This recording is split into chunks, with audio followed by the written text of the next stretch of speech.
Have you ever walked into a conversation with good intentions, only to walk out feeling cornered, misquoted, or made to look foolish? It happens quietly, not through shouting, but through subtle traps, twisted words, and emotional pressure disguised as logic. In this episode, we're not here to choose sides. We're here to examine how arguments become battles and how a Stoic responds with clarity, with control, without losing his center. Stay with me, because once you see these patterns, you'll never be caught off guard again.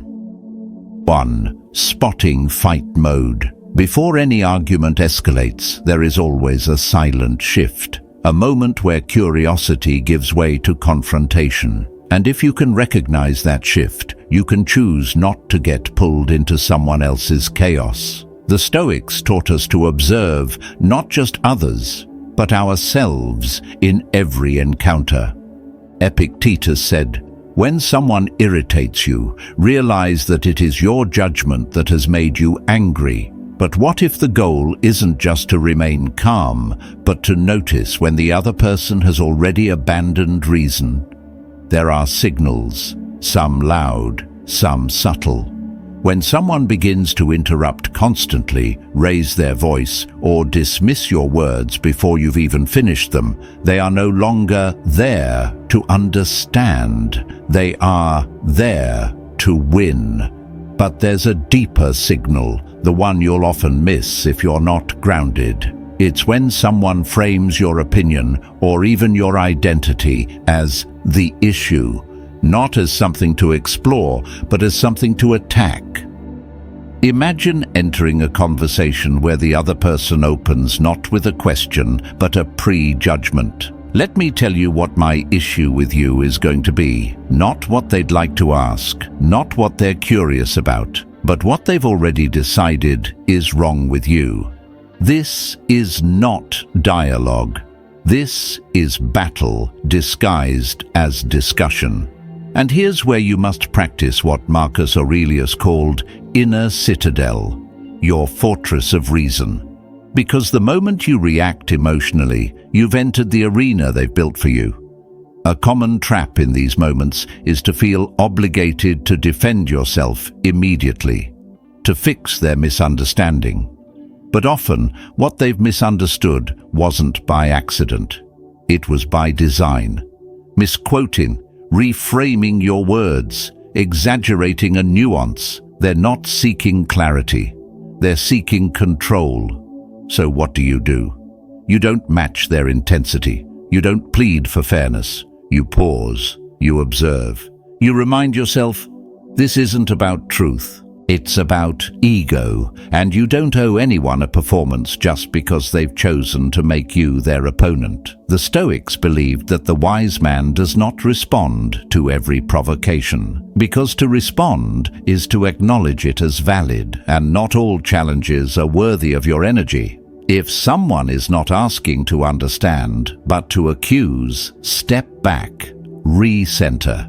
Let them shadow box their own assumptions while you remain unmoved. Because the moment you can spot the shift, the entry into fight mode, is the moment you regain control of the only thing that matters, your response. And that's where real strength begins. In the next section, we'll look at one of the most common traps that follow fight mode, the subtle but dangerous tactic of misquoting. Let's break it down.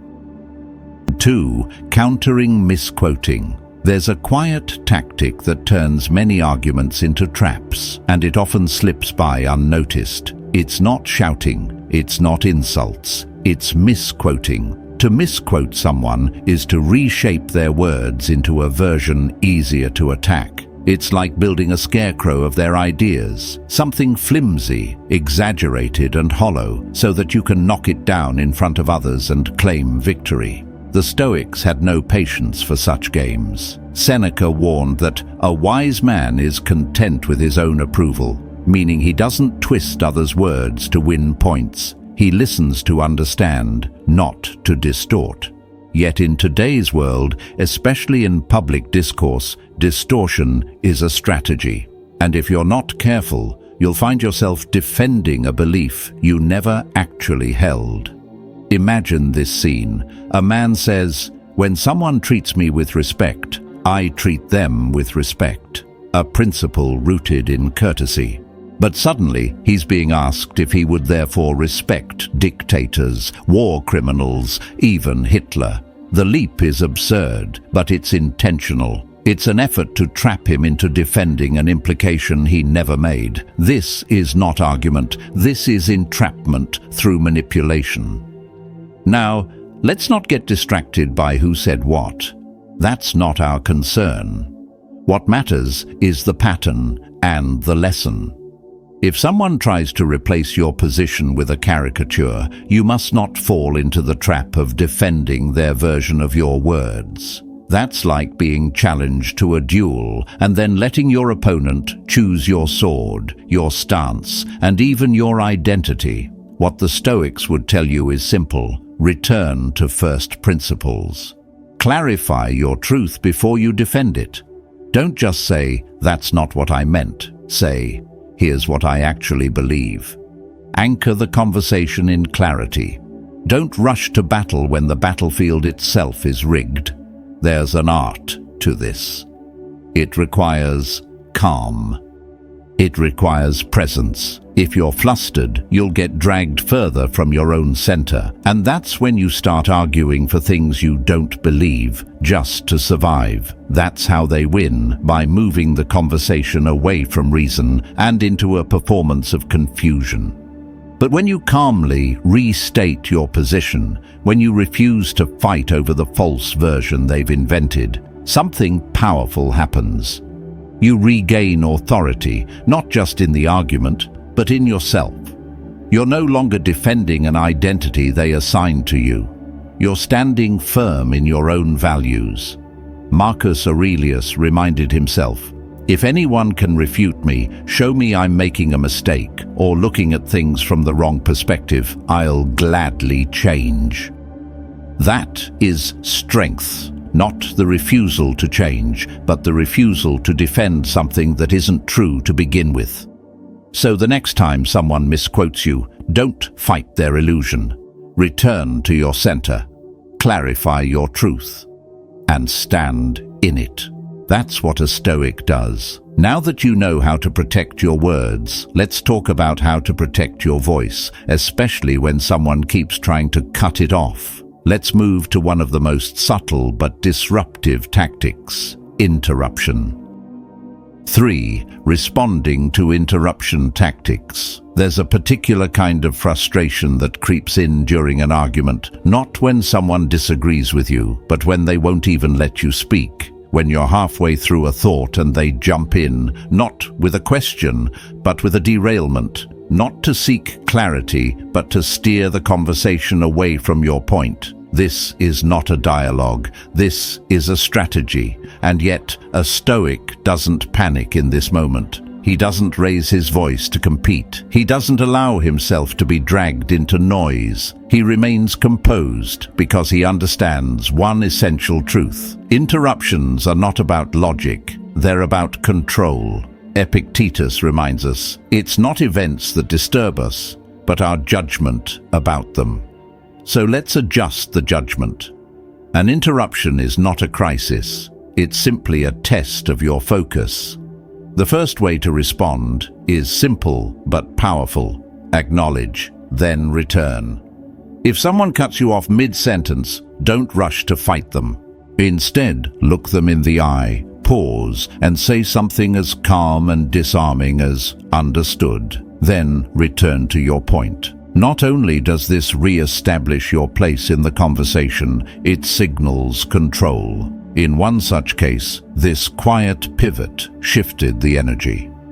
Even the person interrupting softened, because what most people want, deep down, is to be heard. And when you give them that, without surrendering your stance, you disarm their aggression. The second way is to preempt the interruption before it happens. You can say, "Please let me finish this thought, it matters," or simply, "Don't interrupt me on this point." Say it calmly but firmly, not with tension, but with clarity.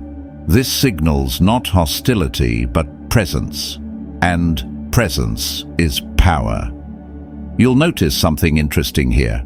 When you ask for space to speak, not with force but with stillness, the other person often yields. They feel your conviction. They realize, perhaps unconsciously, that you are not there to bicker. You are there to speak with meaning, and when that still doesn't work, you have a final move, the one-finger gesture, quiet, deliberate. You raise a finger, not in defiance but in pause, and say, "Please, let me finish." You don't plead, you don't push. You hold the floor, not by force, but by calm certainty. But remember, just as important as handling being interrupted is ensuring you don't become the interrupter yourself. Often, in our eagerness to correct, to respond, to defend, we trample over someone's concession, never letting it land. That's not Stoic dialogue, that's noise. The goal is not to win by outshouting. The goal is to be so composed, so centered, that the conversation must adjust to your gravity. Because if you can stay calm in the face of constant interruption, if you can command space not with volume but with stillness, you don't just win the argument, you earn respect. And that brings us to the next trap. Not when others distort your logic, but when they twist logic itself. Let's look at how to spot and respond to those subtle leaps of reasoning that can shift the entire argument without you noticing. R4. Respecting mutual clarity. In any heated exchange, there comes a subtle but powerful moment when your opponent makes a good point. Maybe you didn't expect it. Maybe it even aligns with something you yourself believe. But if you're too consumed by the rhythm of rebuttal, you might miss it. Worse, you might cut them off before they've finished. And just like that, the possibility for mutual understanding is gone. This is what the Stoics would call an error not of logic, but of ego. Marcus Aurelius wrote, "If anyone can prove me wrong and show me my mistake in any thought or action, I shall gladly change, for I seek the truth by which no one was ever truly harmed." To live by this principle, we must first learn to stop interrupting truth when it arrives, even if it doesn't come from our own mouths. In one particular exchange, a guest began to say, "Maybe I wouldn't have said those things now that I'm famous." A subtle concession, a moment of evolution. But before the idea could land, it was steamrolled, talked over, pushed aside, buried under the next attack. Why? Because when we're in fight mode, we're not listening for wisdom, we're listening for openings, and in that mode, even agreement can feel like defeat. But a Stoic sees something else. He sees that agreement is not weakness, it's a form of strength. It means you're not arguing to win, you're speaking to seek clarity. When we interrupt concessions, we rob both sides of resolution. And when there's an audience, be it one person or thousands watching, we rob them too. They never get to see that, for a brief moment, there was common ground. Only noise. This isn't just about philosophy, it's about presence. The man who can stay calm in the storm can hear what others miss. He catches the shifts in tone, the unspoken tension, the moment when an opponent actually starts to soften, but only if he's not rushing to speak over them. And when the conversation gets more complex, when words are loaded with implication, when ideas are framed in ways that trigger emotion, that's when calm is most essential. Because those are the moments when logic gets quietly twisted. When a phrase like, "everyone deserves a voice," is suddenly turned into, "so you think everything they say is true." That's not debate, that's misdirection. Your defense against it? Breathe, loosen your shoulders, let your body tell your mind, we are not in danger. Then listen, truly listen. That is where clarity begins. So if you want to rise above the noise, don't just defend your ideas, honor the good in others' ideas too. You might be surprised how much ground you can gain by simply allowing it to emerge. While missed concessions are often emotional, logical gaps are more subtle. They disguise themselves in structure, not tone. Next, we'll explore the most subtle trick of all, the logical leap. The quiet distortion that hides in plain sight. Let's pull it into the light. 5. Catching logical gaps. There's a quiet kind of confusion that creeps into many arguments, not through volume or aggression, but through subtle distortions of logic. The Stoics called us to clarity, to see not just what is said, but how it's said. Because often, the most dangerous move in a debate is not an insult, but a logical leap that goes unnoticed. Imagine someone states, "I believe the truth is usually somewhere in the middle between extremes." A fair, balanced principle. But in the next breath they're asked, "So you think this horrific event was staged?" That leap from a general belief in nuance to an accusation of conspiracy is a distortion, and it's one many don't catch in real time. Epictetus warned, "If someone succeeds in provoking you, realize that your mind is complicit in the provocation." The same applies to false logic. If we don't catch the gap, we often accept the frame of the argument and find ourselves on the defensive without realizing why. The key is to slow down, to listen not only to what's said, but to trace the thread of reasoning beneath it. Take a real example. Someone claims your influence is harmful to young, impressionable minds. That's the core argument. But then, as evidence, they quote a 22-year-old adult man who allegedly changed his behavior after engaging with your content. Now pause. What just happened? The premise was about children. The evidence cited is a grown man. A leap has occurred, a shift in terms. And if you're not careful, you'll respond emotionally to the example, while the deeper argument slides by unquestioned. Stoicism invites us to be slow to react, quick to examine. Marcus Aurelius reminded himself daily, "Do not be quick to give your assent to impressions." In dialogue, this means not granting your opponent control over the framework of the discussion. Just because they change terms doesn't mean you must follow.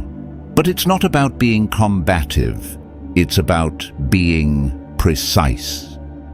You can say calmly, "Let's return to your premise. You were speaking about children. The example you gave was not that. No anger, no drama, just clarity." That's how you unmask misdirection without creating more chaos. Most logical gaps are not intentional, but some are. And in both cases, your greatest weapon is stillness. When you slow your response, your mind sharpens. You see the structure behind the speech. You recognize when conclusions are being forced without a bridge. And if the conversation veers into places you no longer wish to go, into territory that feels like a trap, not an inquiry, remember, you don't owe anyone your participation. Drawing the line is not weakness, it's self-mastery. In the next section, we'll explore what to do when the conversation itself turns into manipulation and how to step back with strength, not shame. 6. Drawing boundaries with calm. In every dialogue, there comes a moment where the line between discussion and intrusion begins to blur. It starts subtly, maybe a personal question, maybe a probing remark wrapped in charm or curiosity. And if we're not attentive, we may find ourselves cornered, answering questions we never agreed to, offering pieces of ourselves that were never theirs to take. The Stoics taught the importance of guarding one's inner fortress, not through isolation, but through discernment. Just as we lock our doors at night not out of fear, but out of wisdom, we must also learn when to close the door on conversations that wander too far into what is private, uninvited, or irrelevant. Consider this. A man is asked if he's ever been in love. A simple question, but quickly it turns into a persistent interrogation. How many times? With how many women? Exact numbers. When he tries to move on, the question circles back, again and again. Until finally, he responds, not with hostility, but with a boundary. He redirects the conversation. He makes it clear that part of his life is not for public consumption. Now, most people aren't comfortable doing this. We're taught to be polite, to not make things awkward, to answer questions simply because they were asked. But a Stoic doesn't yield to social pressure. A Stoic speaks with intention and guards their peace. If something feels intrusive, you don't need a clever excuse. You don't need to change the subject with a nervous laugh. You can simply say, I'm not comfortable discussing that, and that is enough. It's not about being defensive, it's about being sovereign. Your life, your relationships, your beliefs, they're not up for display unless you choose to offer them. Marcus Aurelius reminded himself that what is not necessary is a burden. So too are conversations that push into places that serve no purpose, that seek not understanding but control. Sometimes the person pressing you doesn't even realize they've crossed a line. They think persistence equals depth. But that's where your stillness becomes your strength. You don't match their energy. You don't fight back. You simply choose not to go where they want you to. And in doing so, you demonstrate something far more powerful than openness. You demonstrate inner order. Setting conversational boundaries isn't a wall, it's a gate, and you decide when to open it. Now that we've explored how to guard your space, let's move into something just as powerful, how to disarm tension and return to common ground when the air has already turned heavy. Because silence can protect, but connection still matters. Let's go there. 7. Finding common ground. There's a moment in every argument when the tide can shift, not through force, not through logic, but through something quieter, recognition, the ability to acknowledge common ground. And though it may seem small, this simple gesture often disarms more conflict than any rebuttal ever could. In the heat of one public debate, tempers flared. Accusations were thrown, racist, misogynist, transphobic, all layered into a tangle of labels. The man on the receiving end started to lose his composure. But then, something unexpected happened. His opponent broke from the rhythm of confrontation and said, I completely agree. It's crazy how they bundle everything together like that. I've had the same thing happen to me. It was a single sentence, but it changed the tone. Not because it erased the disagreement, but because it reminded both sides of something they shared, frustration with being misrepresented. The Stoics would have recognized the power in that moment. Seneca wrote, "We are waves of the same sea, leaves of the same tree." When we forget that, arguments become wars. But when we remember it, even brief, shared truths can lower our guard and soften our speech. This isn't about surrendering your beliefs. It's about anchoring yourself in shared humanity, even when you stand on opposing sides. It's about saying, I still see you, even when you disagree. That kind of presence calms the storm. Not always completely, but enough to be heard. What made the conversation we've been examining so unproductive wasn't just disagreement. It was the absence of these bridges. Both sides had moments where they could have acknowledged a shared point, where they could have said, yes, I understand that, and pivoted into something more real. But those chances were missed, and the result was noise. Two people speaking, no one truly listening.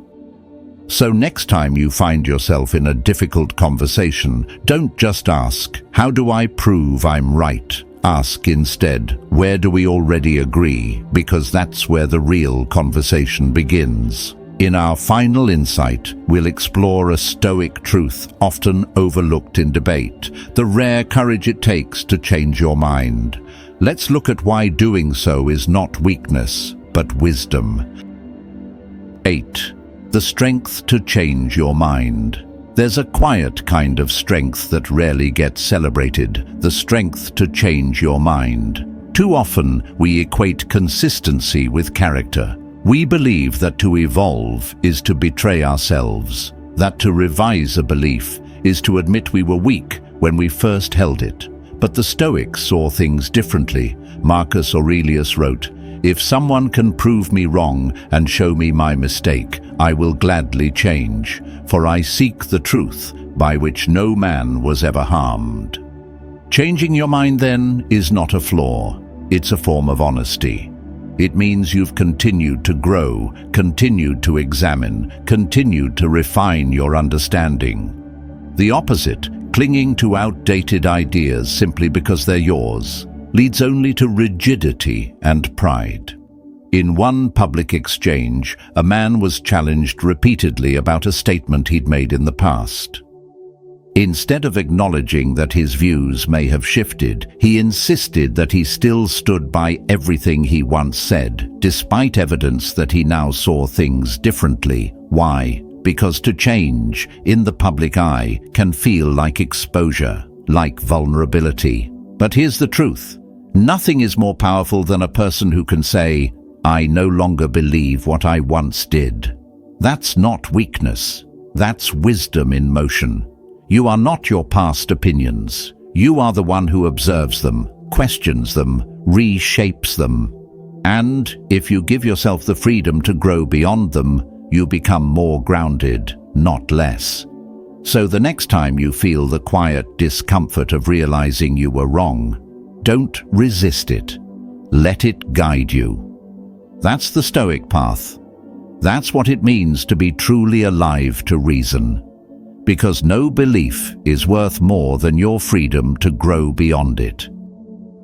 Changing your mind in public is not a sign of weakness. It is one of the rarest acts of strength. It means you've chosen truth over pride and growth over image. If you've ever felt held back by fear or a lack of confidence, know this: it is not permanent. Confidence is a skill, and like any skill, it can be trained.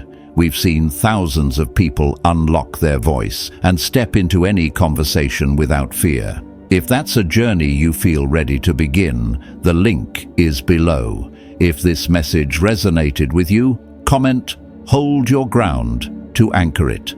And if you want more lessons like this, subscribe now. The next video will show you how to lead a conversation with quiet power.